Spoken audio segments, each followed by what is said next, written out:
ئەمە یەکەمین هەنگاوی فرۆشتنی نەوتە بە سربەخۆ لە ڕێگەی تورکیاوە کە دژی یاساکانی عێراق وەستایەوە و بەروارەکەی بۆ 1 حوزەیران مانگی 6 2009 دەگەڕێتەوە کە لەلایەن هەریەک لە مەسعود بارزانی سەرۆکی ئەو کاتی هەرێمی کوردستان و کۆچکرد و مام جەلال تاڵەبانی سەرۆک کۆماری ئەو کاتی عێراق لە مەراسیمێکدا ڕاگەیەنرا. ئەو کات هیوایەکی زۆریان بۆ هاوڵاتیانی هەرێمی کوردستان دروست کرد بوو کە چی دیکە بە ئابووری سربەخۆ دەتوانرێت ئایندەیەکی گەش و ئابووریەکی بەهێز بۆ هەرێمی کوردستان دابین بکرێت و هاوڵاتیان لە سایەیدا بحەسێنەوە.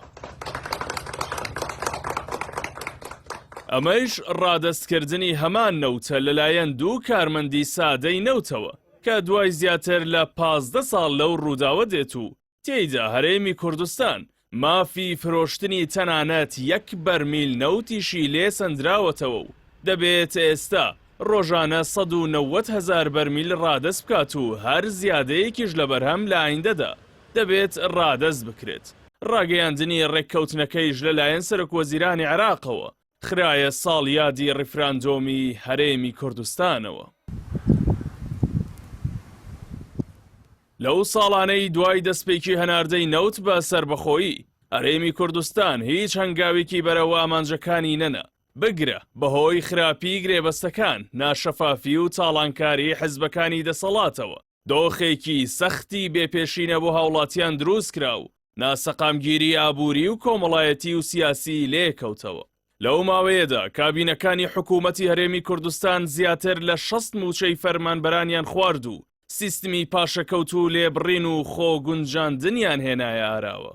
دەسەڵاتدارانی هەرێم بۆ خۆ قوتارکردن لە دەرهاویشتەکانی ئابووری سربەخۆیش جاروبار پەنایان بۆ زلهێزانی جیهان دەبرد بۆ ئەوەی عێراقی بەرانبەر پارەیان بۆ بنێرێت.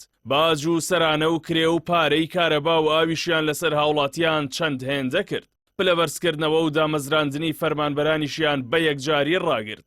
هەلی کاریان نەهێشت. کۆچ بۆ دەرەوە هەڵکشانی بەخۆوە دی. سیستمەکانی پەروەردە و تەندروستی و ئابووری و کشتوکاڵ و چەندان کەرتی دیکە ڕووی لە داڕمانی بێوێنە کرد. جیا لەمانەیش 28 ملیار دۆلاری قەرزیان هێنایە سەر هەرێمەکە.